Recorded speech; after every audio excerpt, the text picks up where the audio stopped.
this week we are going to talk about one of my favorite principles of design, and that is contrast.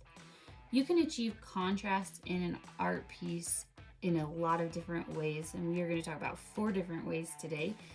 Contrast helps bring out your focal point. It creates interest in an art piece, and it just does a lot for artwork. In fact, contrast is probably the principle of design that I think about the most or use the most in my artwork as I'm creating artwork. So, contrast is basically just finding the opposite and putting them together. So, if we want to contrast small design or small objects, we would put something large by those objects. Or you can have a singular small object and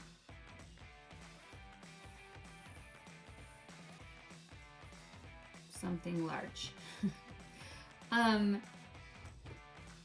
Another way that you can use contrast in an artwork is having a grouping of something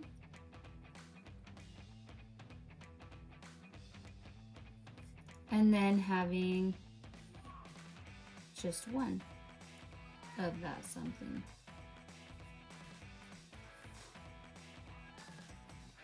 Another way that we can use contrast is putting something very dark next to something very light. Probably the most famous example of that is the yin-yang sign.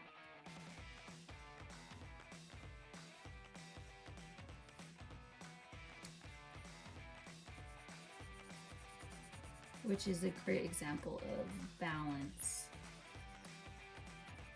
also.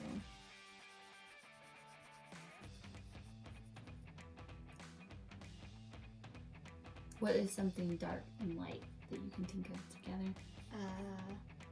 Night and day. Yeah, night and day. Or magic, or not a magic 8-ball, but like a pool ball.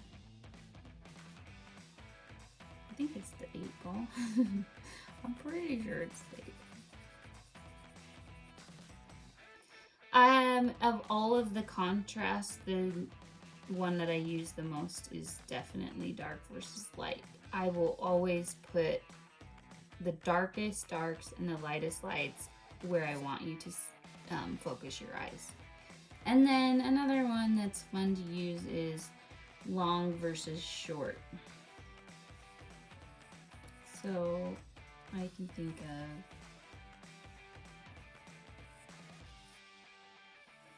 like a bouquet of flowers and having the long stems and then like the short leaves.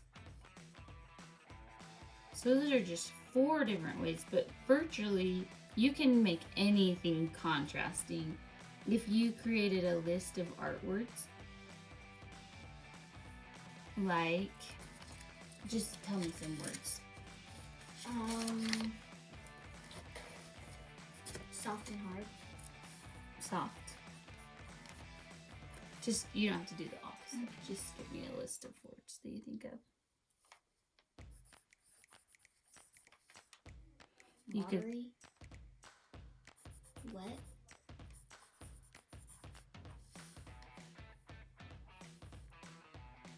Okay, these are just the first 4 words that, or some of them my daughter came up with, but some of them just popped into my head. So she said soft and hard and then watery. So then you think, what's the opposite of watery? Well, I think of dry. Round came to mind. So what would I think the opposite of round would be? Square, okay. And then uniform, what would the opposite of uniform be? So uniform is very structured. So I'd say unstructured.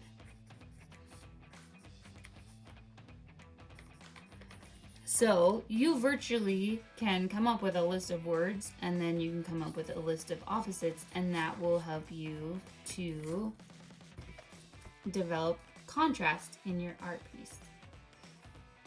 Just as I was saying, there are so many different ways to create contrast in a piece of artwork. So not only are we going to create contrast in value, light and dark, but we're also just the fact that we're going to use black and color, black and white and color is going to create contrast for us. So we're going to do a little warm up with black and white, and then pick 3 colors that you like, preferably contrasting colors.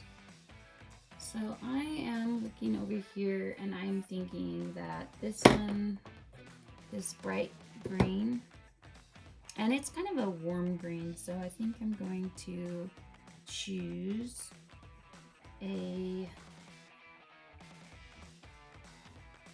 more gray, light blue, so they are not the same value. And then maybe something warmer, even more warm.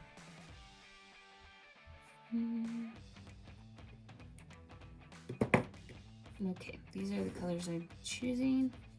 So now I'm looking at my piece of paper here, and I am going to try to decide how I want the composition to come across the page. And I'm thinking I'm gonna do something in this direction.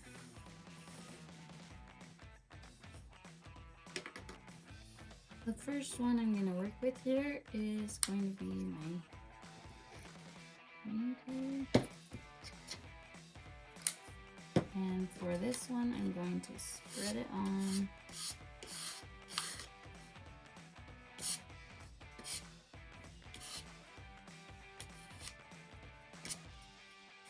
Just really quick with a card. Okay. So what contrasts that? A tiny paintbrush is what I'm thinking. And it's kind of boxy, so I'm gonna go for some organic shapes.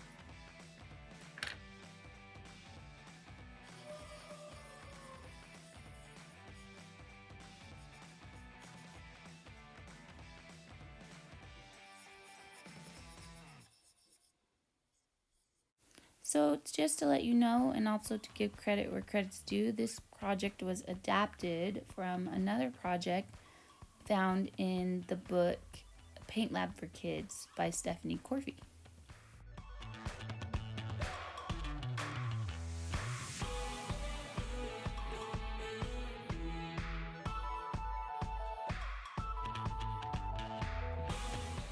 So I've used a card to swipe that, a small paintbrush, and like organic shapes, and now I'm thinking some lines with my next color.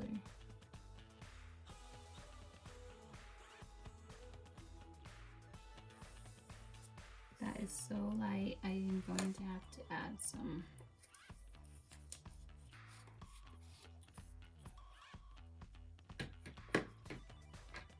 I want it to be light, but I don't want it to not show up, so that's better.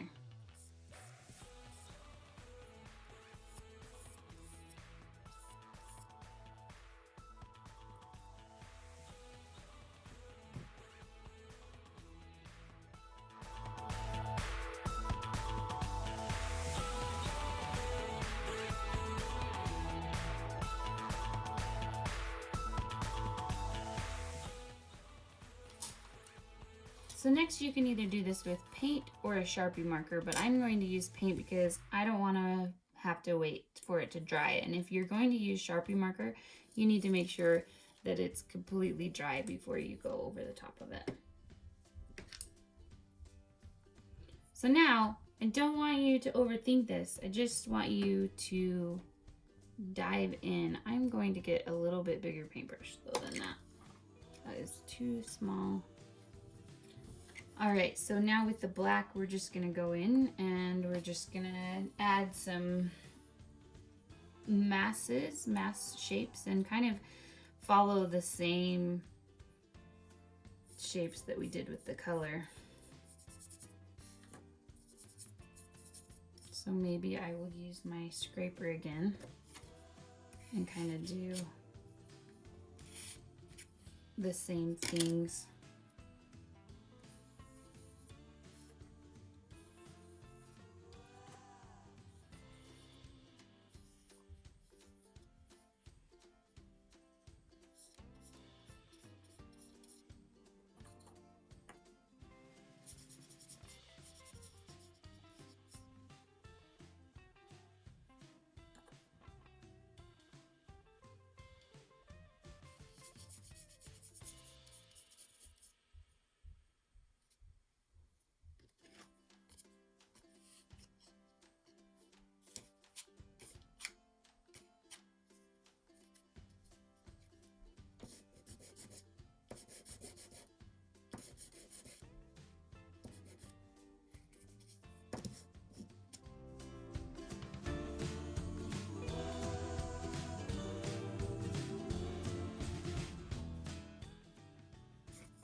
Okay, when you feel like you have the right amount of color and then black, then we will let that sit for a second. And either with white paint or a white pen, a white gel pen, we can come back over the top and add some details. Once again, I'm just gonna go for it with my white paint. I'm gonna use a smaller paintbrush, back to a smaller paintbrush, because I don't want to wait for it to dry, but I just want these details to be really small.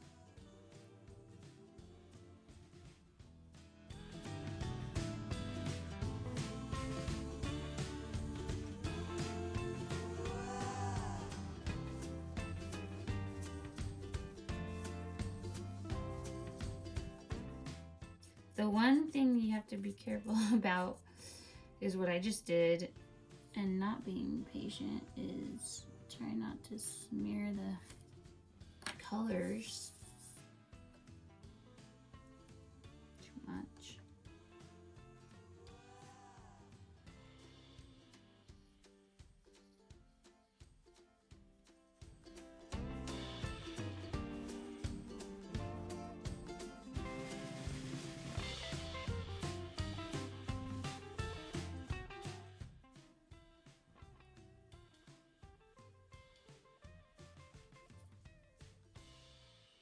I love to go from the white space of the paper to the white, to bring the white in through the picture.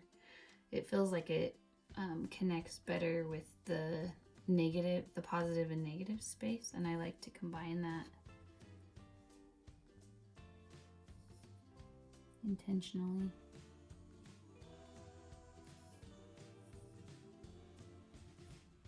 So that's a little simple warm-up for you to do with contrast. So let me tell you all of the contrasts that I tried to use here, or a couple of them. I don't know if I'll be able to list them all, but color versus black and white, massive shape versus organic shapes versus lines, value contrast between the black and then the lighter colors. Those are just a few. Those are a few of the ways that we use contrast in this piece. And for our next piece, we're going to explore contrast even more. All right, to begin this project, we are going to do a little bit of brainstorming on the back of our warm-up. And so we are going to come up with different ways of contrast. So I'm going to start by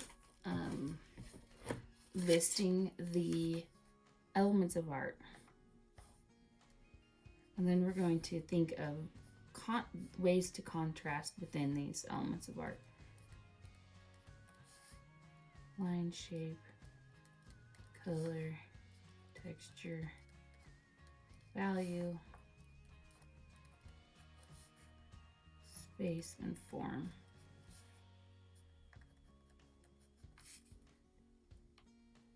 All right, so now you could contrast the different elements. So I could contrast line and shape, or line and color, or line and texture. Some of those might be more difficult than others just because you use line to create texture sometimes. But also, I think within the realm of contrast, we can do line, we could do horizontal, vertical lines. Within the contrast of shape, you could do organic shape and geometric shape. Within color, there's complementary colors.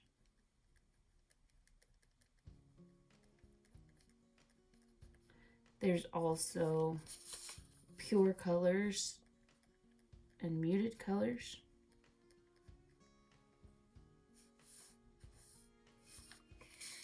And with that, you could also use different values. So black and white, but also you could do dark colors and light colors, or warm colors and cool colors. There's a lot with color.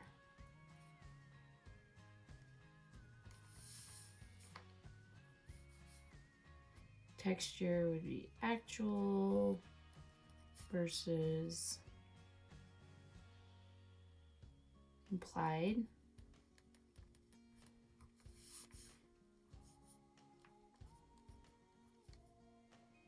Positive and negative space.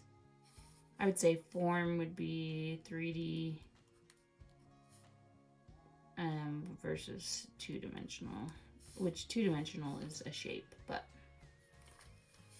all right, so those are some ideas for contrasting.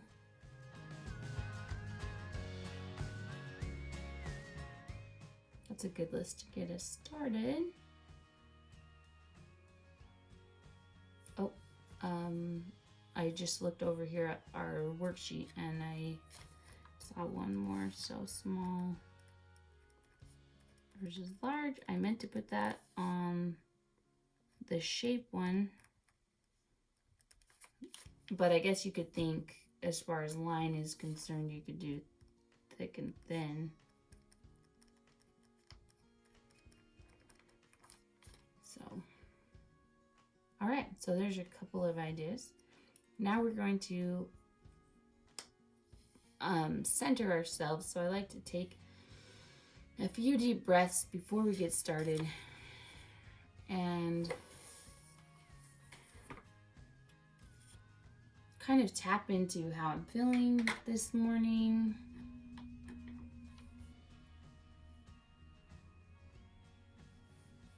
Get centered in my posture.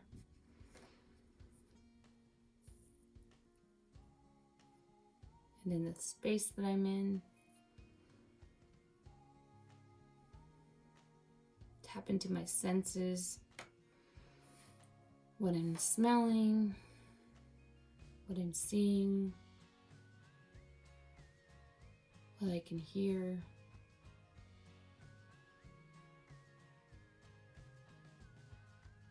Taste, touch. I am connecting to my materials here. All right, so I have this picture that I have in one of my magazines, and I love lighthouses, and I like that there is a definite light here, light here. I could always exploit the contrasting stripes of the lighthouse, or even pattern versus no pattern, or man-made versus nature. So there's already some contrast lending itself to this picture. Also, the vertical composition of the lighthouse contrasts the horizontal line, the horizon. So I really liked the flower drawing, the line drawing that we did the other day. So I'd like to try something in that area again of doing a line drawing with this picture. I'm also going to, I like this, okay, so this picture here would be occult balance to me because it has the one focal point and then it has a lot of empty space here. So it's probably at the 1/4 line rather than the 1/3 line where they positioned it. So center and then divided the space. So they've really pushed over this lighthouse, whoever took the photograph. And I'm trying to decide if that's how I want my picture to be. So I'm going to take my sketchbook and I'm going to start doing a few sketches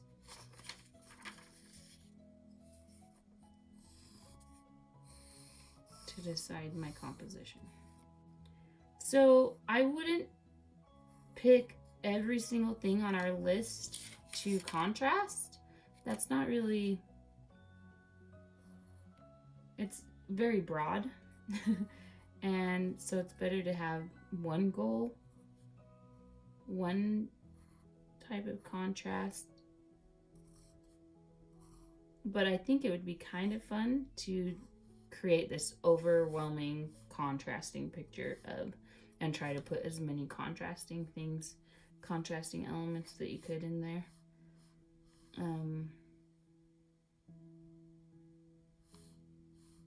Just for fun. So in my mind, I'm thinking horizontal, vertical contrast would be my key element. But I'm also thinking, even though I don't really want to fill it in, that this would be really light and my background would be dark. So there would be value contrast as well. When I use a photo reference, I really, and that I did not personally take myself, which this one's from a magazine, so I did not personally take this picture. I really try to make it different in so many ways that that you wouldn't recognize it, that you wouldn't come back to it and think that I just copied this picture here. So, for example, I try to come up with 7 different ways to make it different. So this one would be, I cropped it differently. I moved the lighthouse so the focal point's on the left side. I would change it so that it's a line drawing. My colors would be completely different. I might add objects that weren't there before.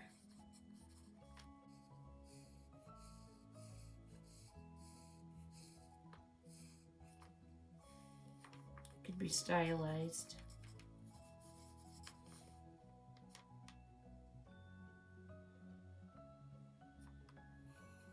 So we're really just using our photo reference as,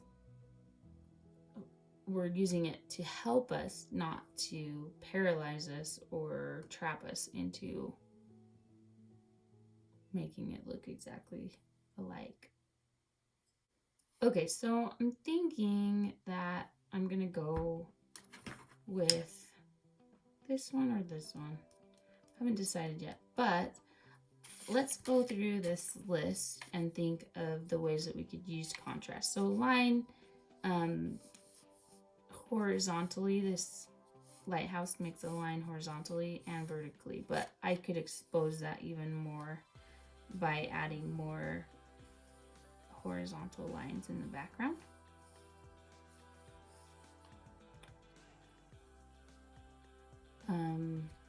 Shape, I could do,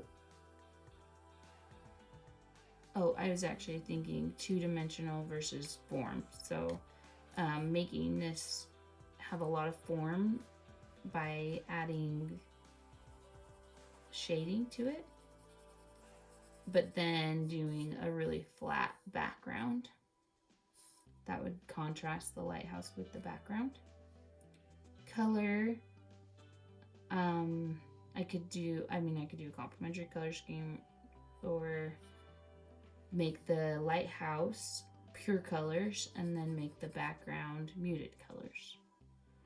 Texture, maybe I would have the lighthouse have less texture, or all of these patterns and lines on it have a lot of texture, so then I could do the background more flat. Value, we talked about making this really bright and making the sky dark. Positive and negative space, that definitely is happening because there is the object and then negative space. And we already talked about form. So if we sat here and brainstormed even longer, I'm sure we could come up with a lot more creative ways to use contrast in our picture. I'm gonna go with this one just because I feel like I have a lot more ideas to go along with that. So I'm going to do a line drawing of my lighthouse, and then we're going to use contrast.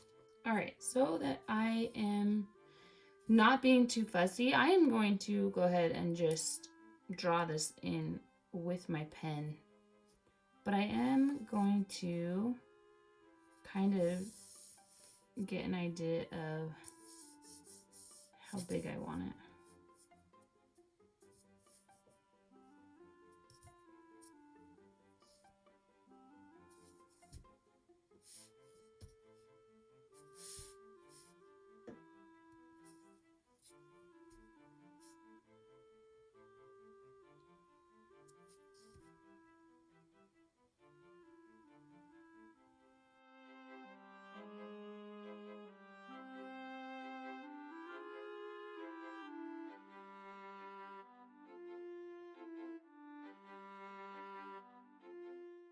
I know that you might feel extremely uncomfortable drawing with a pen, just going at it.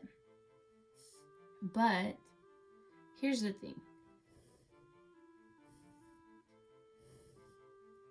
I think that when you're drawing with pen, you're making more confident marks.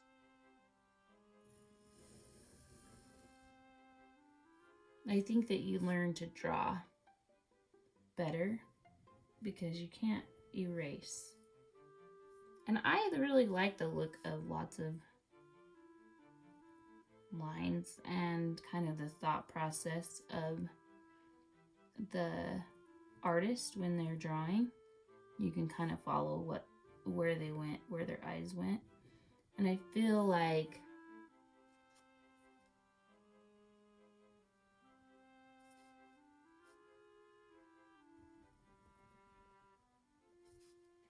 you learn to let go. Also, if you decide, you could always cover it up with acrylic paint if you don't like it.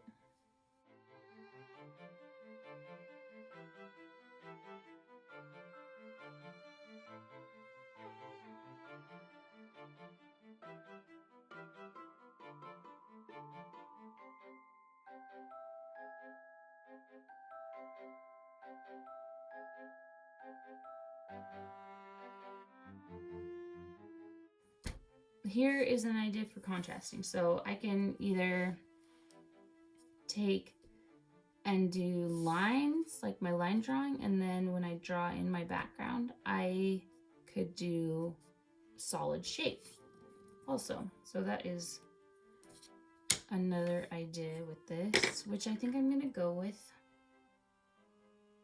And I'm going to color this in. I'm trying to decide if I want to do it in watercolor or acrylic.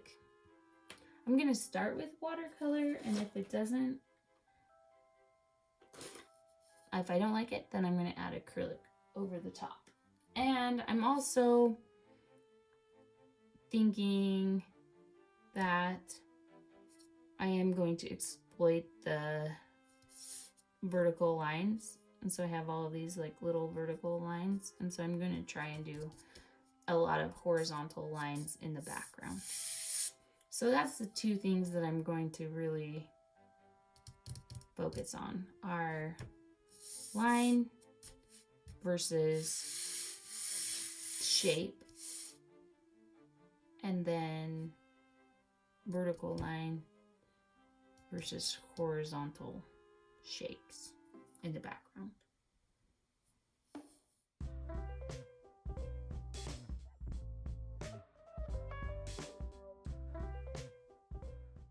So here I'm using a squirrel hairbrush to wet the background with clean water. I'm only wetting the areas that I want the paint to go, so I'm leaving the lighthouse dry right now. And I'm going to alternate between the 5 colors, the light blue, the medium blue, the dark blue, the violet, and the black. I am trying as much as possible to keep my brush strokes horizontal, except for near the lighthouse where I'm trying to go against the edge of the lighthouse. So sometimes I have to do it vertically along the edges.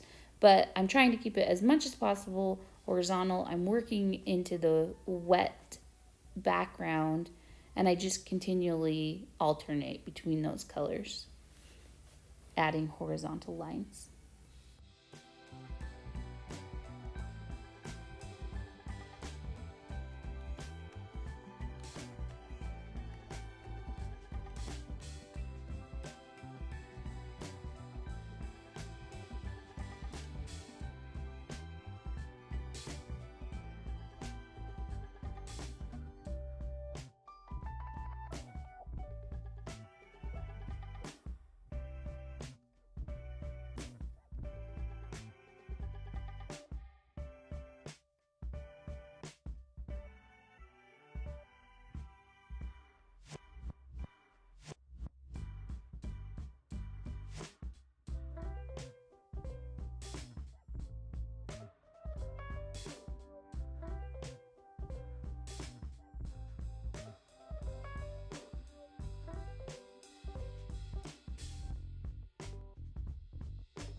Now I'm switching to a different brush, and I'm taking clean water. I'm trying to smooth those edges that have come onto the lighthouse.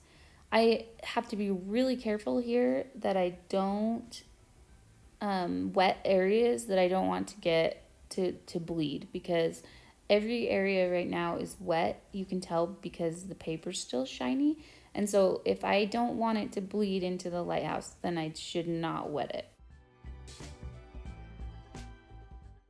I love the idea of objects in nature being sort of like watercolors, so if they get wet or if something touches them, the idea of them kind of bleeding onto the page, you'll see that repeated in some of my artwork. I just like the thought of it, so I kind of extended the yellow out from that lighthouse and from the light. And I also kind of extended some of that. I don't know if this is water or sky, but I liked to bring it into the picture as well.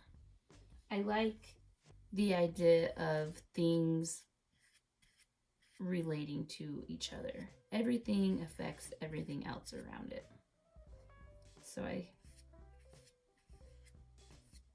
bring that into my artwork by the way that I use color. I like that idea too. I think that if we really thought about that, maybe we would treat each other better, and maybe even we would treat our planet better.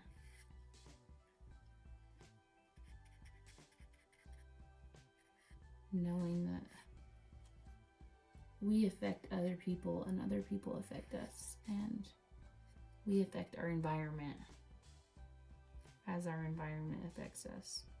So by having healthier environment and healthier people, it makes us better as well. And now I will get off my soapbox. But just some things that I think about.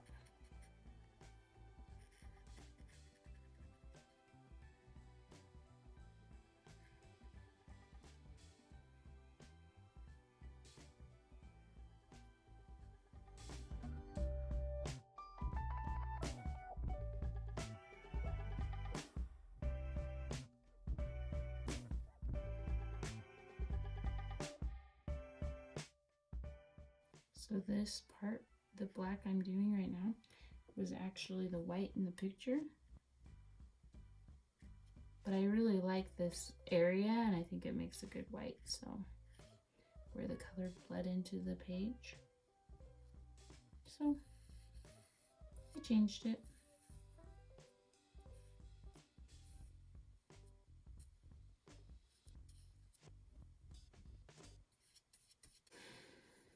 Okay, sometimes though, I have some unwanted bleeding, like this area here, where it's supposed to be lighter. So sometimes you gotta intervene.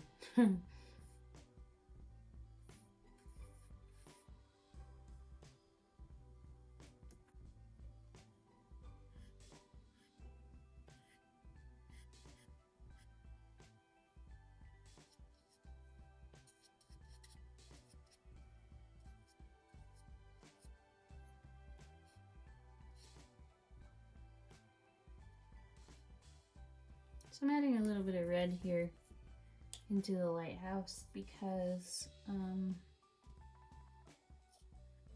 my sky is cool,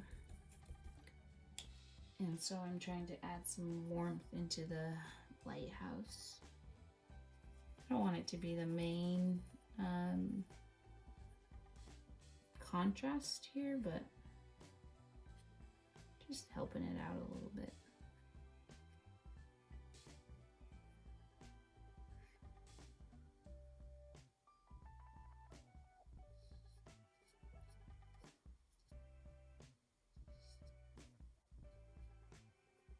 And I'm gonna add a little bit of shadow on this side of the lighthouse.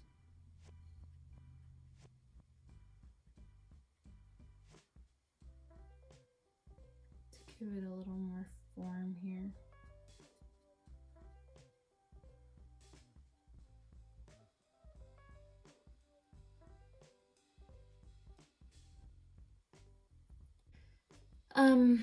I lost my horizon line here, so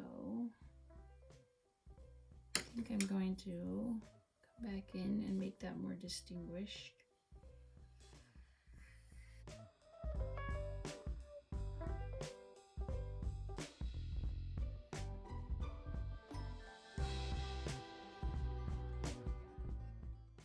One thing about painting, the way that I'm painting, so that I can show you, I'm painting on a flat surface. It's a little bit dangerous because you definitely get some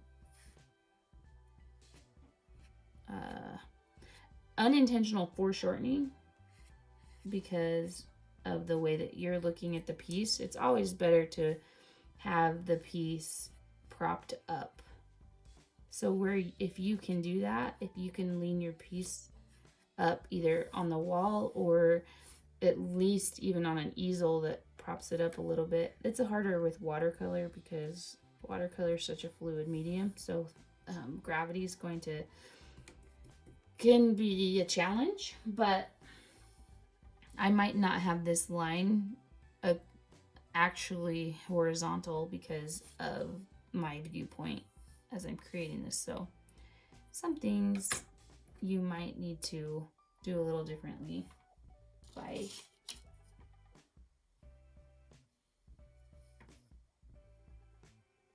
being aware of those things. You'll draw a picture or paint a picture, and then all of a sudden you'll put it up on your wall and it's a little distorted because of the angle that you were painting at. It's always a bummer when you work on a picture for a long time. That is not what you want to happen. So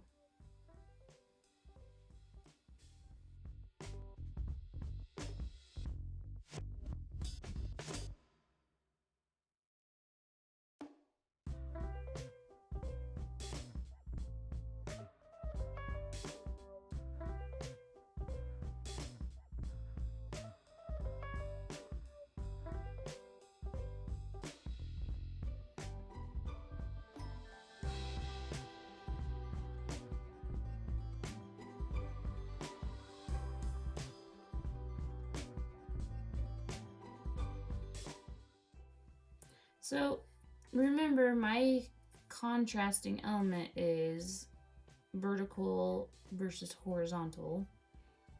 That was the one that I wanted to do. And so I'm not trying to make this into a sky.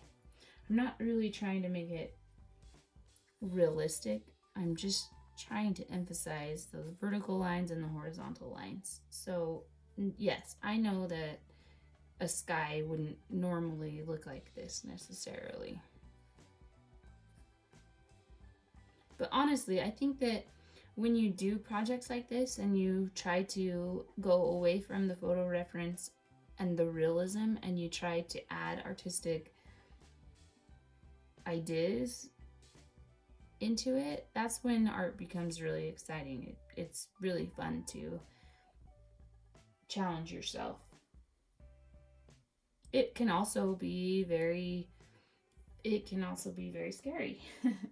You can maybe feel anxious about it and not know, but you know what? It's paper, and there's more paper, and it's okay if it doesn't turn out. You can burn it and nobody has to see it, or you can paint over the top of it and nobody has to see it. And you can just know that it's the price of learning.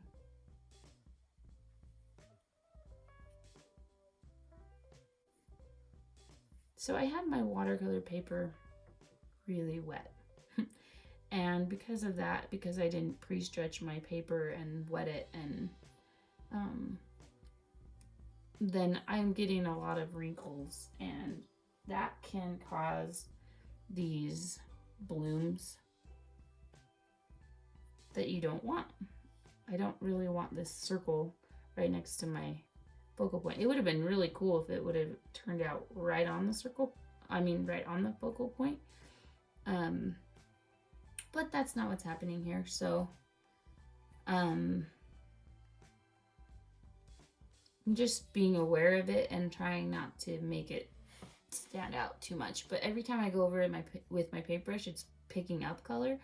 So it's probably just a good idea to let it dry, let the whole thing dry, and then add more layers. I'm just getting really soggy because I keep on playing with it. So I'm probably going to get a lot of those because of my uneven drying, because I'm wetting it too much and it's wrinkling too much. So I need to stop playing with it for a minute.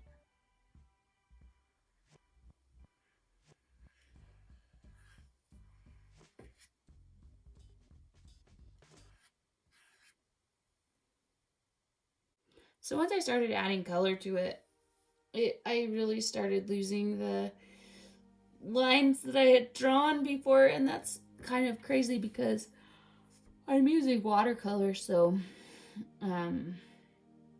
it's very translucent medium, but I still lost those little thin lines. So that's another reason why to not get too nervous about drawing with pen and knowing like that you can't erase, because now you can't even really see my lines. So it's gonna be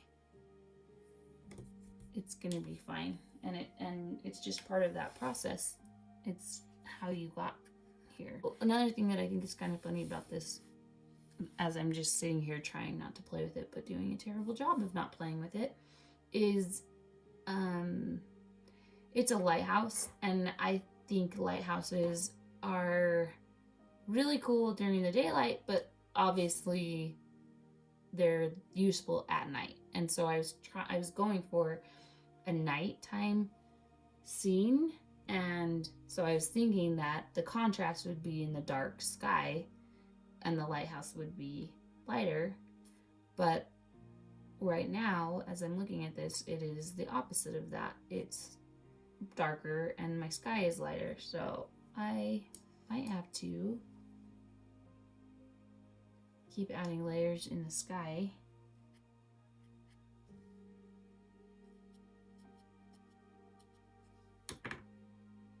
to reverse that. Okay, so now that I'm laughing because I cannot stop playing with this. That circle just drives me crazy, and I want to fix it as soon as possible, but I have to let it dry. But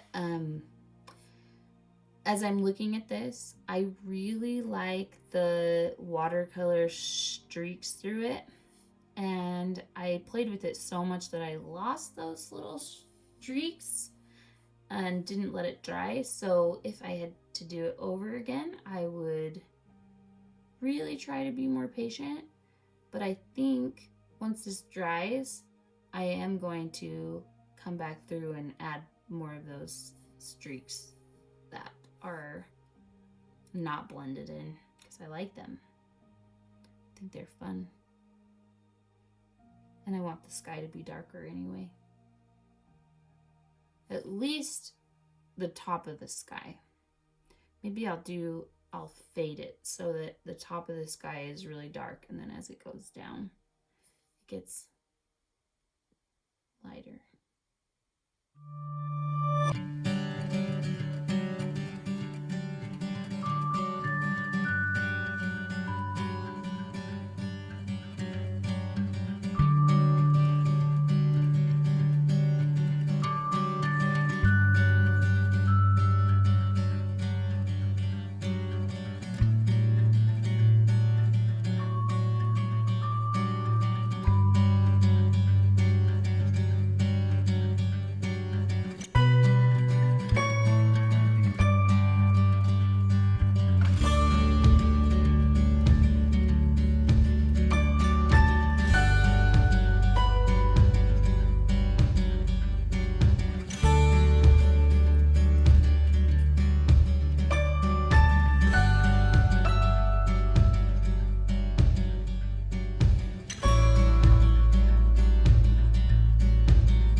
this picture is finished, and a couple of things that I think I would have done differently is where the background was such an integral part of this piece, because there's only such a very limited focal point and then the rest is background.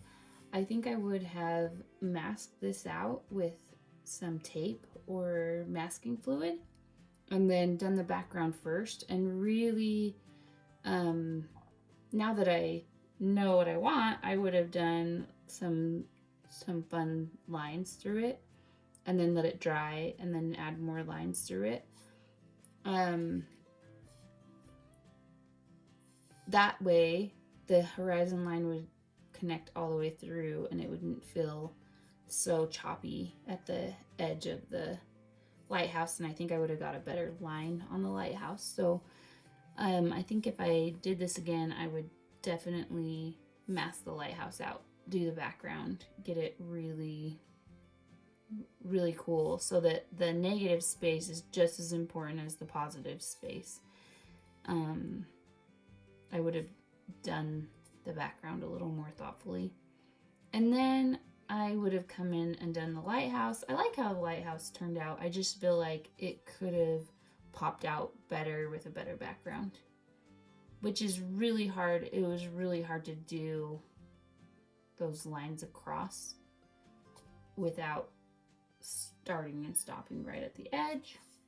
So that was I do love this area is the main focal point, and I do love how the yellow comes through. I think that worked really well. And actually this area that bothered me at first, I kind of like it more now, just the way that area kind of dried and it draws our eye in here.